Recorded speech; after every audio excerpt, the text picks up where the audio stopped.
Vamos trazer aqui o Eduardo Moreira para repercutir, então, essa questão dos juros. Gestão Galípolo. Aqui a gente não passa pano, hein? Aqui a gente não passa pano para governo Lula, não passamos pano para ninguém, tá, pessoal? Defendemos o governo Lula, defendemos.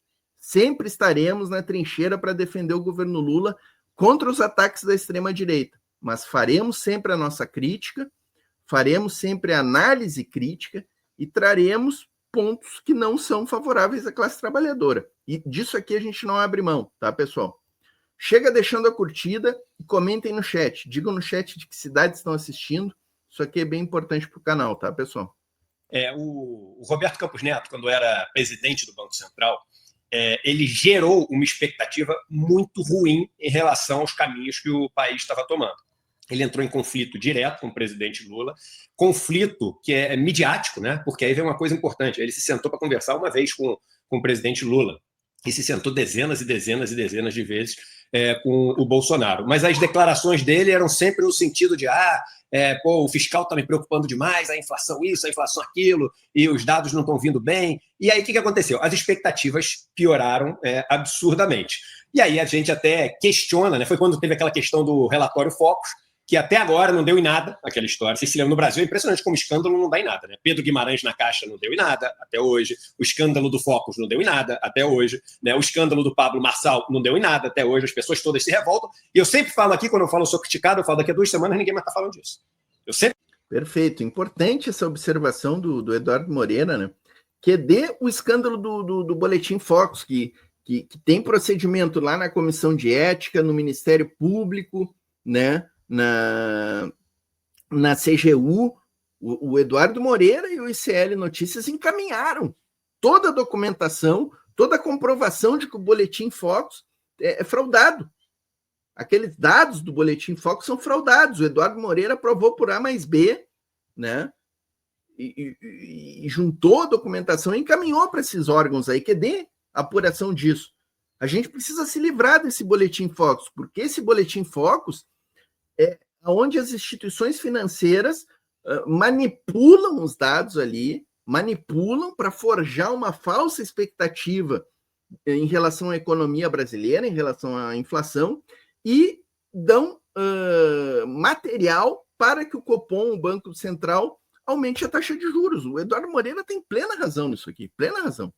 Sempre falo isso, ninguém mais fala de nenhum desses escândalos. Mas com aquela história do relatório Focus, mídia falando que a inflação tinha fugido completamente da ancoragem, né, ou seja, das expectativas, começou esse ciclo de alta de juros, mas o pior de tudo é o seguinte, as expectativas que são ali controladas pelo mercado financeiro, leia-se os grandes bancos e corretoras, leia-se as pessoas que são donas desses bancos e corretoras, todas elas têm nome e sobrenome, né? Essas pessoas começaram a apostar muito contra o Brasil. Como é que se aposta contra o Brasil? Você compra o dólar, você toma a taxa de juros. O que quer dizer tomar a taxa de juros? Você aposta que a taxa de juros vai subir, a taxa de juros futuro, e você vende bolsa. E o Brasil é o kit contrário do Brasil. Tem o kit pró-Brasil, esse é o kit contra-Brasil. E as coisas começaram, assim, a piorar absurdamente aqui no Brasil.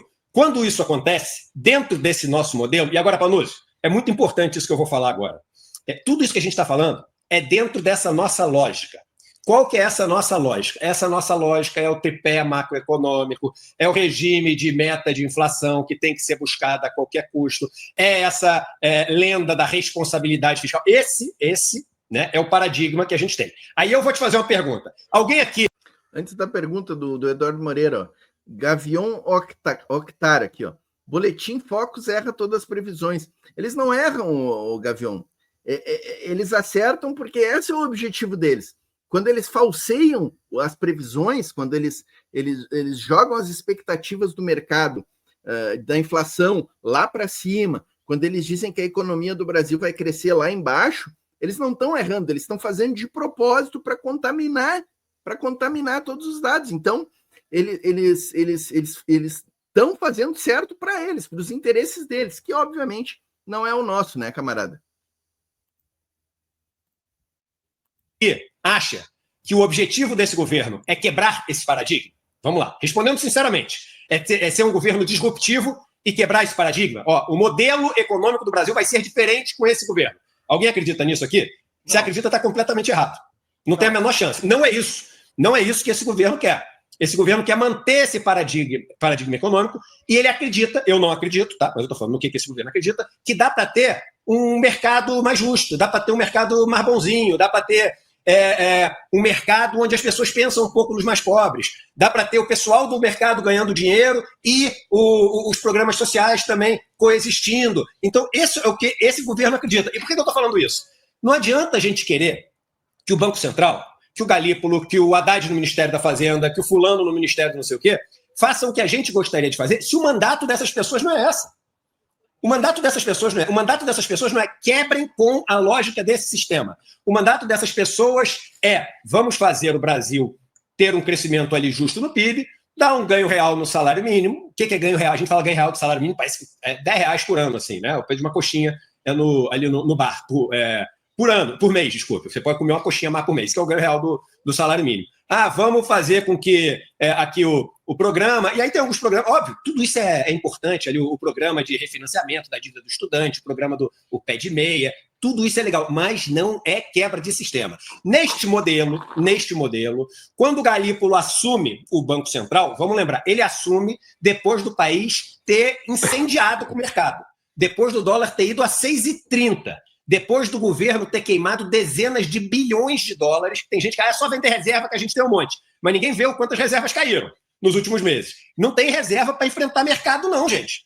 Não tem, porque quando o mercado negocia por dia dezenas de bilhões de dólares da moeda brasileira, estou falando no mundo inteiro. Então é o seguinte, se todo mundo tiver uma corrida contra o Brasil, dura um mês as reservas.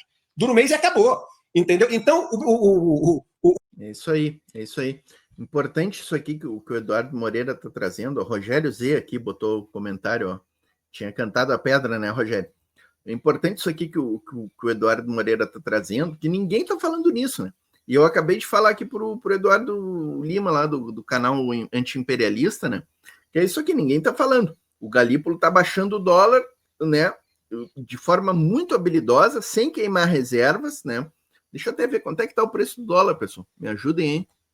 Preço do dólar hoje, vou botar aqui, ó, 5,82, baixando mais, ó, baixando mais, tá? Continua baixando o dólar, ó. Vai chegar ali por março, abril, pessoal, pode escrever, o dólar vai estar 5,50, 5,60. E aí o pessoal vai dizer que o Galípolo está bem no Banco Central? Isso é Banco Central também, é presidência do Banco Central.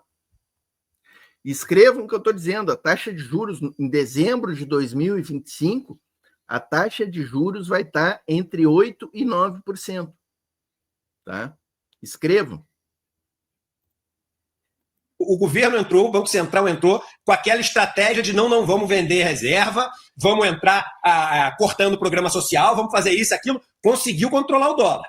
O dólar veio ali para 6,15, depois 6,10, depois bateu em 6. Ele veio para baixo de 6. A gente sabe, não sei se vocês viram, saiu, acho que eu vi até aqui no ICL também, saiu uma pesquisa mostrando a relação que existe no Brasil entre o nível do dólar e a popularidade do governo na classe média. É total a relação. Por quê? Não é só porque a galera viaja para Disney, é porque o valor do dólar impacta direto combustível e alimentos. E aí o governo que está com esse medo de alimento, porque na ponta, no supermercado, está caro pra caramba. Aliás, eu estou achando assim, as declarações dos ministros horrorosas. No geral, né? Tem sempre uma que é um pouco melhor do que outra, mas aquela declaração para explicar a inflação no preço dos alimentos é horrorosa. É aquela inflação tipo assim, não, tá tudo sob controle, tá tudo normal, tá tudo bem. Na verdade, o que aconteceu foi um problema que a gente não tem nada a ver com isso, e no ano que vem vai melhorar porque a safra vai ser boa. Sabe aquele negócio que soa arrogante? O negócio soa... É tudo errado, entendeu? As pessoas elas não conseguem se conectar com o povo e falar, realmente, essa questão dos preços, cara, a gente tem que atacar porque é um absurdo. É isso mesmo, o azeite mais barato tá valendo mais de 30 conto. Entendeu? Você vai ver o preço de tudo, do tomate, o café tá um absurdo. Mas nos Estados Unidos o preço, o cara quer saber que o preço dos Estados Unidos tá caro? O cara tá ali no supermercado, tá fazendo feira? Entendeu? O Brasil, aí ele fala, mas o que eu tenho a ver lá com os Estados Unidos? O Brasil é um dos maiores produtores de café do mundo. Entendeu? O que eu tenho a ver com a Alemanha, o preço do negócio da Alemanha? Então, o que acontece? Esse governo, ele se agora resolvesse dar uma de... e, obviamente, não é o governo, é o Banco Central é independente do governo, mas é governo. todo Banco Central atende a um governo. Vamos lá, vamos falar a verdade da vida. Se alguém acha que o Roberto Campos Neto ainda não estava na gestão Bolsonaro, também essa pessoa está completamente iludida. Então agora a gente tem o Galípolo, e o Galípolo ele corresponde ali ao alinhamento com o governo Lula. Se o Galípolo chega nesse primeiro e fala assim, não, a expectativa do mercado é 100%, né, que eu corte esses juros em 1%. Eu não vou fazer isso. Que eu suba esses juros em 1%. Eu não vou fazer isso, eu vou cortar os juros. Simplesmente o seguinte, ele não ia fazer essa revolução que a gente quer, porque o governo não vai fazer essa revolução. O governo, só para a gente saber, é o seguinte, o governo está com uma aliança de partido que está até votando para ter impeachment do governo. Esse é o governo que a gente está tendo. É esse governo que vai fazer a revolução. O Trump, para... Olha aí, pessoal, olha aí. Perfeito, Eduardo Moreira, pé no chão, né? Análise pé no chão, gente.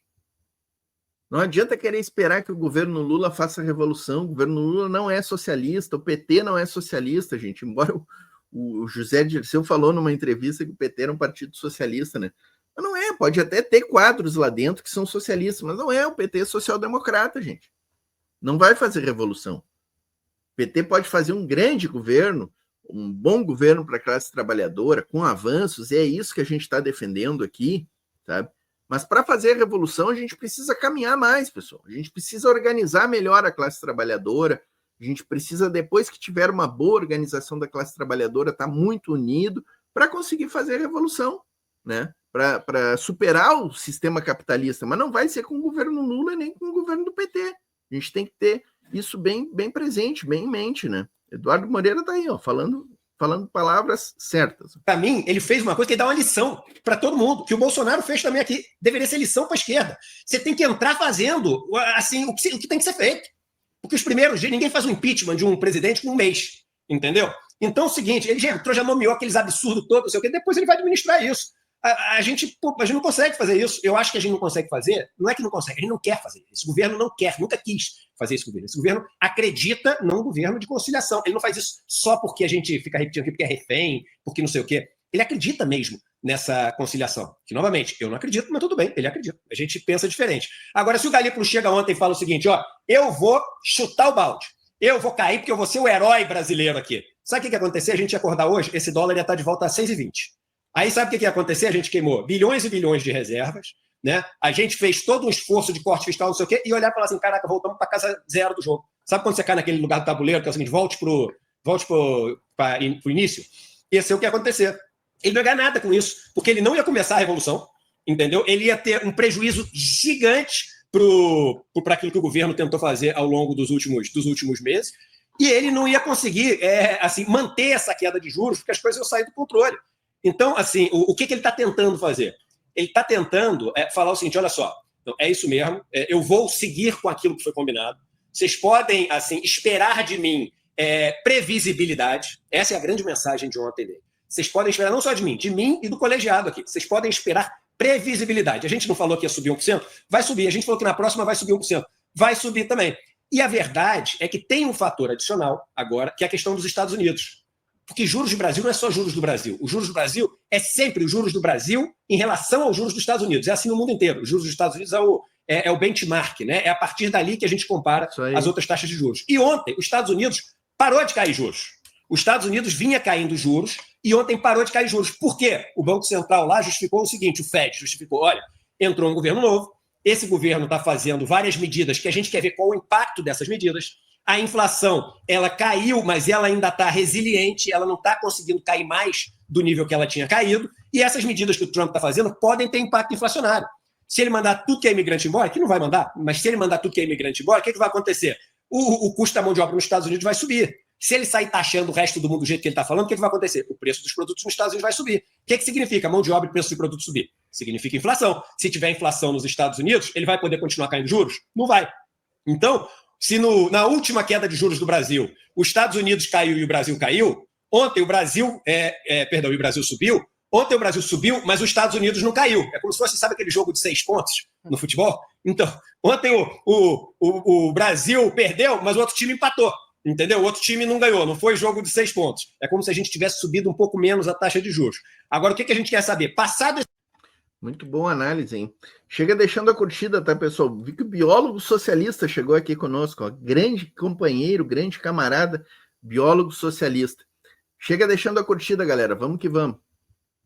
esse começo, em que a armadilha foi deixada pelo Roberto Campos Neto, qual vai ser o comportamento desse governo, desse Banco Central? Vai ser continuar botando pilha contra, entrando em conflito com o governo, ou ele vai adotar uma outra postura que a gente chama de mais dovish? Dovish quer dizer que é mais assim, de querendo estimular a economia, querendo cair taxa de juros, etc. Isso só daqui a 6 meses a gente vai saber, que não vai ser nem agora, nem na próxima reunião do Copom. Nesses primeiros meses, o presidente do Banco Central, Galípolo, vai querer dar um choque de credibilidade atendendo o mercado. Não vamos nos enganar. E por que ele está fazendo isso? Porque, primeiro, foi uma bomba deixada pelo Roberto Campos Neto, e segundo, porque este não é um governo revolucionário, gente. Isso é um mandato que é dado, né, para os ministros todos, para os presidentes das empresas e do Banco Central. Então, eu acho que ele fez, dentro da lógica do governo, ele fez o que tinha que ser feito. Se não fosse unânime, não ia adiantar nada que ia subir a taxa de juros e só ia ser pior para o mercado, então melhor ser unânime do que não ser unânime. E a gente, eu acho que vai poder julgar o Galípolo daqui a 6 meses e ver qual a trajetória que ele vai tomar com esses juros. Perfeito, perfeito. Eu falei isso antes, hein? Antes de botar o Eduardo Moreira, não tinha assistido ainda, estou repercutindo junto com vocês. Vamos avaliar daqui a Ele falou em 6 meses, eu estou pedindo 1 ano, né? Eu quero ver em dezembro de 25, né? O Galípolo. Já tem análises apressadas, o Galípolo é pior do que o Campos Neto, aquela coisa, né? Aquela coisa que a gente já conhece, né? Pessoal, 260 ao vivo e a cores aqui, ó, sensacional. Chega deixando a curtida, maravilhoso, tá muito bom estar com vocês aqui, ó. Tem mais um vídeo aqui que eu quero repercutir com vocês ainda, mas deixa eu fazer um pedido para vocês, ó, pessoal. A gente inaugurou na grade de programação do canal aqui um programa todas as tardes, giro de notícias, tá, pessoal? Às 14 horas com o jornalista Thiago Suman, que é um jornalista aqui do Rio Grande do Sul, um cara excelente, adoro, gosto muito do Thiago Suman, e ele participa dos programas lá como âncora também no DCM, né? E a gente trouxe o Thiago Suman para fazer um programa aqui às 14 horas, e o combinado com o Thiago Suman é que ele faz o programa e toda a monetização do programa ali, os super stickers, os super chats, a gente faz como a remuneração do Thiago Suman, né? Então, é importantíssimo a parceria de vocês aí na Voz Trabalhadora neste horário. Então, assim, ó, pessoal, já coloquem na agenda de vocês aí, ó, de segunda a sexta-feira, às 14 horas, o Thiago Suman estará aqui. Independente de notificação, de não notificação, ele fará o programa, estará aqui conosco, né? A gente começou, o primeiro programa dele foi com o Leonel Hadi, né? Muito bom, entrevistou o Leonel Hadi, está arquivado aqui no canal. Todos os programas dessa semana estão arquivados. Depois ele trouxe o professor Viaro, trouxe o Henrique Pisolato ontem, foi bom demais, né? Falando de lawfare, né? Sérgio Moro, Deltan Dallagnol, né? Aquela perseguição, né? Do judiciário. Então eu convido vocês, pessoal, a estarem conosco aqui às 14 horas, já entrarem, tá na agenda, busca o canal, entra ali, que vai ser muito importante isso aí, né? Esse programa vai ser um programa legal, um espaço novo que a gente está abrindo aqui, né? Hélio Botomé, ó, é filho da Kátia Suman. Cara, eu não sei, sinceramente, eu acho que não, tá? Acho que não, mas deve ter algum parentesco, né? Não perguntei para o Thiago isso aqui, ó, vou perguntar para ele. Mas ó, Thiago Suman diariamente às 14, ó, a Janete está sempre conosco, né? Está sempre presente lá com o Thiago Suman, apoiando, via Janete pingando, inclusive, lá com o Thiago Suman, é importante, né? Ruth Monteiro, dando uma boa tarde aqui para nós, ó. Luciana Ribeiro, membro do canal, ó. Luciana Ribeiro tem o selinho de membro do canal, quem puder se tornar membro, R$1,99, tá, pessoal? Ajuda bastante. Acredito que o Lula tenha uma carta na manga para que o banco chegue uma hora e tenha que baixar esses juros abusivos. Vai baixar, com certeza vai baixar. Essas altas que vai ter nessas 2 reuniões aí são compromissos, né, assumidos ainda na gestão anterior, constou lá na ata do Copom, isso aí foi muito negativo, né, muito negativo ter constado na ata, porque aí é uma expectativa já precificada, né, e podem escrever, se não tivesse subido esse 1%, o dólar ia ter disparado, a inflação ia disparar, então a gente precisa entender essas conjunturas aí também, né? Não é passar pano, mas tem que entender essas conjunturas, né? Danilo Silva, ó, membro do nosso canal também, Avatar Bandeira da Palestina, hein? Grande abraço para o Danilo Silva chegando. Caê Cavalcante chegando aqui conosco também, dando uma boa tarde. Quem chegar, pessoal, registra curtida, tá? Registra curtida.